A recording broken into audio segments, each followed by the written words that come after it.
A Wichita nonprofit is getting a $5 million grant from the state. This is to build a new facility and also create new licensed childcare slots. Today, 12 News reporter Brock Wilson talked to Storytime Village about some of their plans with this. Here in studio with their reaction. Brock?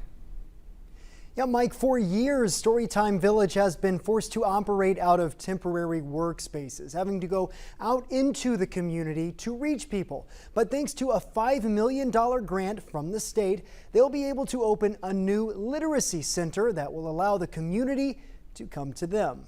Someone sent me a message and said, congratulations on your $5 million award, and I about fell out of my seat. Storytime Village founder and CEO Dr. Priska Barnes says this money will be transformational. We're the only Wichita organization to receive this funding, and it's going to do so much to really support and really give opportunity to underserved neighborhoods. Dr. Barnes says the money will fund a new building. It's a literacy-based community center that enables education, which is what we do. That will also support the children they serve and their families. And then we'll have lots of partners that will come together to make this center really have an uplift for the community. Governor Laura Kelly announced the grants Wednesday morning, benefiting 7 organizations across the state, saying, quote, by creating 458 child care slots and providing access to other essential services, these projects will enable families to put down roots in our communities. And Dr. Barnes agrees the impact on the community will be huge. This is so transformational, not just for Storytime Village,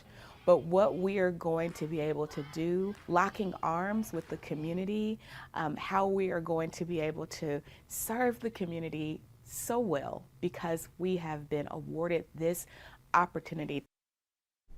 Dr. Barnes says they know the location of the literacy center and have the design. They're just not quite ready to make that announcement. However, she says she plans, or rather their plan, is to have it open and ready to serve the community early next year. Thanks, Brock.